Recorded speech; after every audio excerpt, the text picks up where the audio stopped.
Bonjour frères et sœurs en Christ, c'est la sœur Foi Marguerite Amouillé. Je viens aujourd'hui vous raconter la vision que j'ai eue dans la nuit du 30 juin 2022. Donc prenez vraiment bien le temps d'écouter la vision que le Seigneur m'a montrée. Donc avant de rentrer en fait dans l'explication de la vision, j'aimerais signifier que avant le soir où j'ai eu la vision en question, je me posais beaucoup de questions parce que dans la journée j'avais vu une jeune dame qui était en train de présenter sa nouvelle voiture, tout ça, et elle était toute contente parce que bon, elle a beaucoup d'argent, tout ça. Donc quand j'ai vu ça le soir, quand je suis venue, j'ai commencé un peu à penser, dans la tête, je me disais, mais pourquoi brandir tout c'est bien devant le monde, tout ça pour montrer quoi, tout ça. Donc, et je me disais comme ça, mais tout est éphémère, parce que c'est bien que le Seigneur permet que nous puissions avoir. En fait, c'est pour juste améliorer nos conditions de vie. Mais c'est pas pour les exposer comme ça, tout ça. J'étais en train de parler et puis je disais comme ça, vanité, tout est vanité. C'est ce que je me disais la veille, dans la tête en fait. Et puis la nuit, bon, le Seigneur me fait faire un songe. Donc à la fin de la vidéo, je vais vous lire également le psaume que le Seigneur m'a donné avant même que je puisse dormir. Donc je vais vous lire le psaume, c'est le psaume 49. Donc, j'ai passé maintenant à l'explication de la vision. Dans la vision en question, je revenais de quelque part. C'est comme si j'étais sortie. Et puis, je revenais. Et j'ai emprunté un taxi. Et le taxi en question, il y avait 2 jeunes filles à l'arrière et puis le chauffeur. Donc, il y avait 3 personnes. En plus, moi, on était 4 dans la voiture. Et quand on est monté dans la voiture, je voyais tout devant était flou. C'est-à-dire pendant que le conducteur, lui, conduisait la voiture, tout devant nous était flou, la route était floue. Moi-même, je n'arrivais pas à bien voir la route. Et puis, je me demandais comme ça, mais si moi-même, je n'arrive pas à bien voir la route, comment le chauffeur, lui, se débrouille et puis la voiture en train de rouler comme ça? C'est ce que je me suis posé comme question. Et à l'arrière, j'entendais les filles en question. Les filles, elles étaient en train de commenter. Elles disaient comme ça que, oh, il y a une jupe qui est sortie, une nouvelle jupe. Il faut à tout prix que je l'achète. Et l'autre disait, non, moi, je vais l'acheter avant toi. En fait, elles parlaient des choses du monde, des choses inutiles, des habits qu'elles doivent absolument porter, tout ça. Et moi, j'écoutais tout ça et je me disais, moi, dans ma tête, je disais, ah, j'aimerais vraiment être auprès du Seigneur actuellement. J'aimerais vraiment être là où le Seigneur est, tout ça. Moi aussi, c'est ce que moi, je me disais dans mes pensées. Et puis, tout d'un coup, la voiture qui roulait, un coup, boum! La voiture allait cogner, je sais pas, quelque chose. Mais ça fait un grand bruit. Boum! Et puis, plus rien. Et quand je dis plus rien, c'était le néant pendant quelques minutes. Ça n'a pas duré pendant quelques minutes. Si, peut-être c'était pendant 3 minutes comme ça. Et pendant ces 3 minutes, je savais que on venait d'avoir un accident. Je n'étais plus consciente que quand j'étais en vie. Je savais qu'on venait d'avoir un accident. Je savais également qu'on était mort. Je le savais. Et je pouvais sentir tout autour de moi, en même temps, tout autour de moi, toutes les voix à des kilomètres, je pouvais sentir. La sensation était si forte, était si puissante. Et je sentais cela.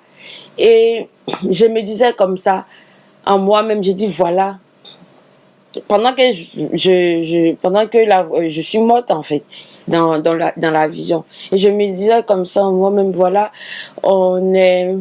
elles étaient en train de parler des jupes, tout ça là, voilà, on vient de faire un accident, voilà, on est mort maintenant. Et tout d'un coup, dès que j'ai fini de faire cette réflexion, en même temps je me suis retrouvée dans un couloir. Le couloir en question, le couloir était long, c'était comme un tunnel long, mais la particularité de ce couloir, c'est que ce couloir-là était en forme de nuage. C'était des nuages blancs, un peu argentés. C'était plus le côté argenté, brillant que je voyais. Et je pouvais toucher ce tunnel de nuages. Ça avait une forme. Et je me sentais, c'est comme si je sentais maintenant que je vivais. C'est une impression bizarre, mais c'est comme si c'est là, l'éternité. Je pouvais sentir l'éternité. Et puis je pouvais sentir que c'est maintenant la vraie vie commençait. Et c'est ce que je sentais. Et je me disais comme ça, donc notre vie sur la terre là, en fait on ne vit pas réellement. C'est maintenant je me sens vivre. C'est ce que je disais, c'est maintenant je sens que je vis. Et j'étais en train de marcher dans le tunnel. Et tout au long du tunnel devant moi, je voyais au fur et à mesure une lumière. Et la lumière, là, j'entendais la voix du Seigneur. Parce que dans cette éternité-là, je pouvais connaître tout. Je savais tout. J'avais la faculté de savoir tout, en fait. Je sais pas comment expliquer. Et j'avais cette sensation je ressentais plus les choses. Les choses étaient plus accentuées. Je pouvais ressentir plus les choses. Et je me sentais réellement en train de vivre. Je sais pas comment vous expliquer, mais je sentais réellement que c'est là, c'est maintenant que je vivais. Et je pouvais entendre du moins la voix du Seigneur. La voix du Seigneur me parlait. Il me parlait de beaucoup de choses. Et puis, je me souviens pas exactement de tout ce qu'il me disait, mais il me disait beaucoup de choses au fur et à mesure que je me rapprochais de la lumière, parce que c'est un long tunnel. Je marchais au fur et à mesure, je me rapprochais. Et tout d'un coup, il m'a dit comme ça que je devais retourner. Mais quand il m'a dit que je devais retourner, je sentais en moi comme, comment dirais-je, comme une obligation de revenir parce que j'avais laissé encore des choses en suspens sur la terre. C'est comme ça que je ressentais. C'est comme si je devais revenir parce que j'avais des choses encore à faire sur la terre. Mais je voulais pas, il y avait une partie qui ne voulait pas revenir, mais il y avait une partie de moi qui devait revenir et je savais que je devais revenir. Comme je l'ai dit, dans l'éternité, on a conscience de beaucoup de choses et on sent beaucoup de choses. On sent les choses plus fortement. Et là, quand je regardais vers la lumière qui me parlait, j'ai tourné le regard par derrière pour regarder, puisque je devais revenir. Dès que j'ai tourné le regard par derrière pour pouvoir revenir, en même temps, j'ai senti que je suis revenue à la vie. Quand je suis revenue à la vie, j'étais toujours dans le taxi, j'étais toute sous le choc, toute lourde, tout ça. Et je suis sortie, j'ai ouvert la portière, je suis sortie, je suis descendue de la voiture en question. Mais j'ai eu à constater que eux tous, ils étaient encore, je sais pas s'ils étaient morts mais eux tous, ils étaient encore couchés dans la voiture. Et comment je suis sortie de la voiture, je voulais partir. Et puis quelque chose m'a dit, mais vas-tu les laisser dans la voiture comme ça, les laisser mourir? Essaye au moins de voir ceux qui vivent encore. Peut-être il y a d'autres qui sont évanouis, qui sont encore dans la voiture, tu ne sais pas. Mais essaye de voir si tu peux au moins en sauver une seule personne. Et j'ai ouvert la portière et puis paf, je me suis réveillée. Quand je me suis réveillée, mon cœur battait tellement fortement.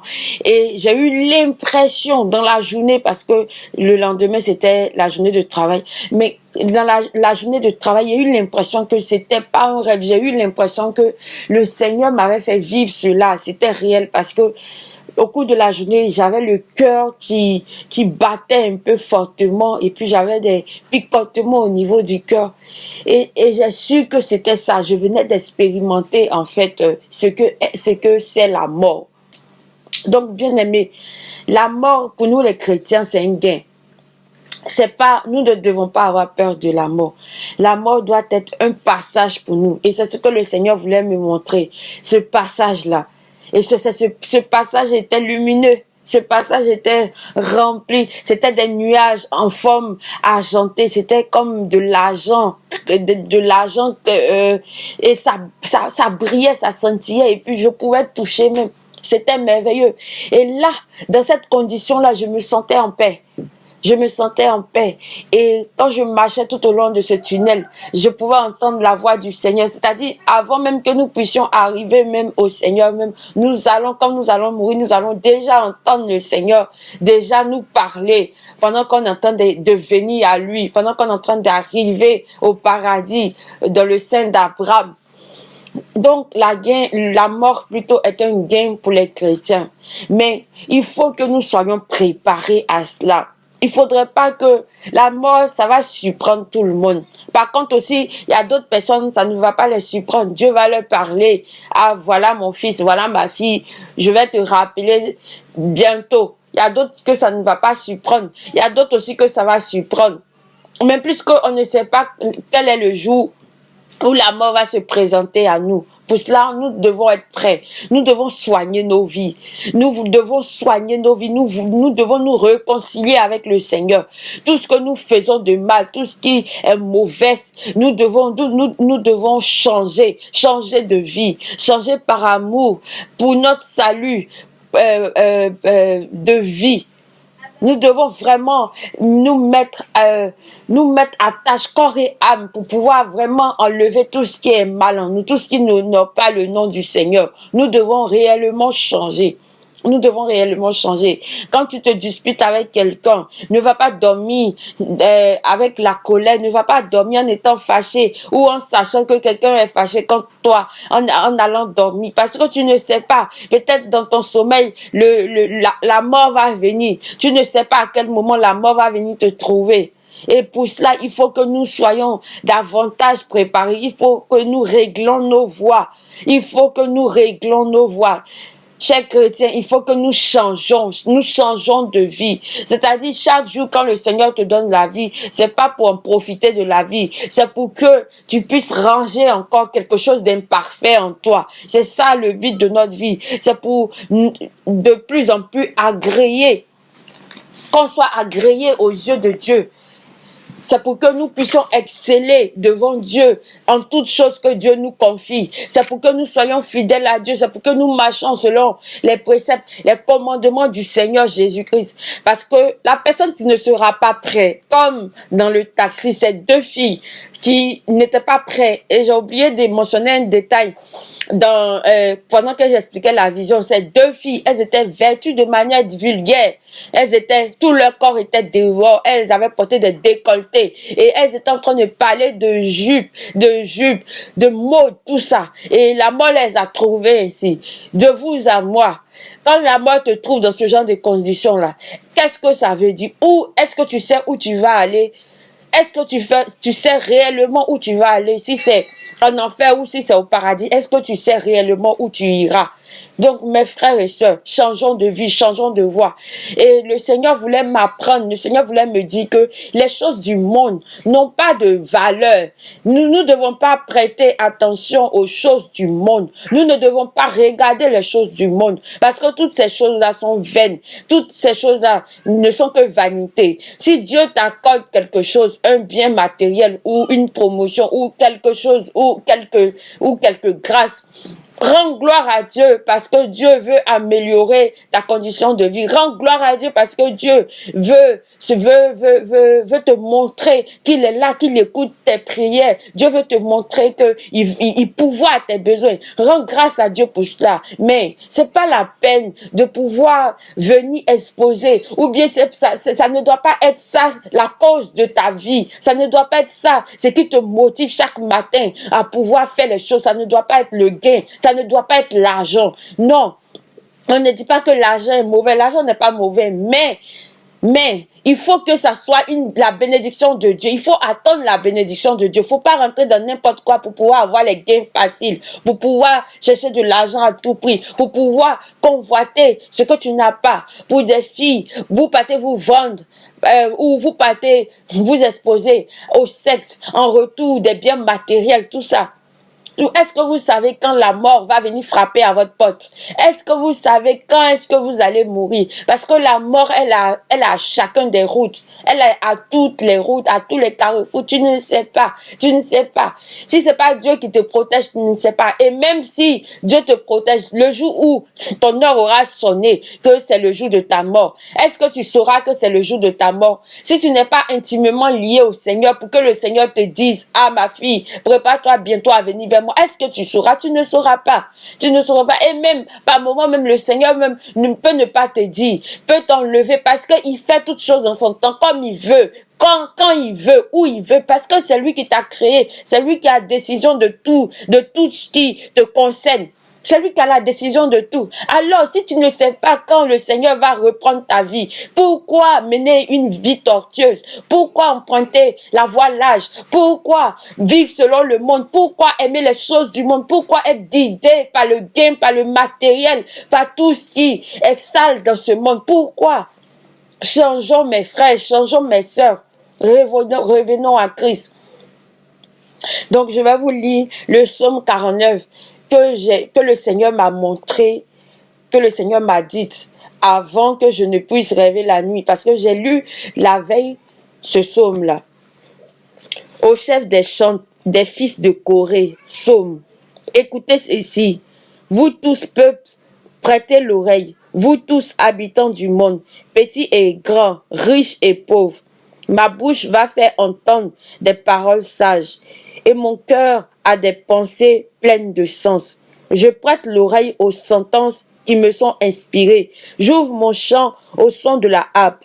Pourquoi contrains-je au jour du malheur lorsque l'iniquité de mes adversaires m'enveloppe? Ils ont confiance en leurs biens et se glorifient de leur grande richesse. Ils ne peuvent se racheter l'un l'autre, ni donner à Dieu le prix du rachat. Le rachat de leur âme est cher et n'aura jamais lieu. Ils ne vivront pas toujours. Ils n'éviteront pas la vue de la fosse, car ils la verront. Les sages meurent, l'insensé et le stupide du moins périssent également, et ils laissent à d'autres leurs biens. Ils s'imaginent que leurs maisons seront éternelles, que leurs demeures subsisteront d'âge en âge, eux dont les noms sont honorés sur la terre. Mais l'homme qui est en honneur n'a point de durée. Il est semblable aux bêtes que l'on égorge. Telle est leur voix, leur folie, et ceux qui les suivent se plaisent à leur discours.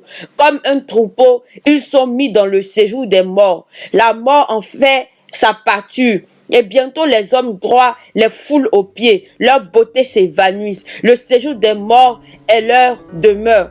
Mais Dieu sauvera mon âme au séjour des morts, car il me prendra sous sa protection. Ne sois pas dans la crainte parce qu'un homme s'enrichit, parce que les trésors de sa maison se multiplient, car il n'emporte rien en mourant.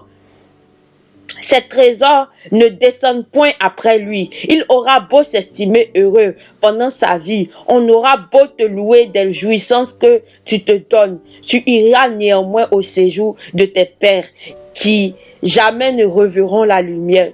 L'homme qui est en honneur et qui n'a pas d'intelligence est semblable aux bêtes que l'on égorge. Amen, amen. Voici la parole de Dieu que je viens de lire. Et c'est ce psaume que le Seigneur m'a donné la veille avant que je ne fasse ce songe. Donc, franchement, je voudrais vraiment, frères et sœurs en Christ, vous exhorter vraiment à relire ce psaume. C'est le psaume 49. Allez-y à ce psaume et relisez-le en profondeur. Vous comprendrez beaucoup de choses. Vous comprendrez le message que le Seigneur veut donner. Donc, soyez bénis dans le nom de Jésus-Christ. Seigneur, merci pour tout ce que tu fais pour moi. Merci pour tout ce que tu fais pour nous. Merci pour ta révélation.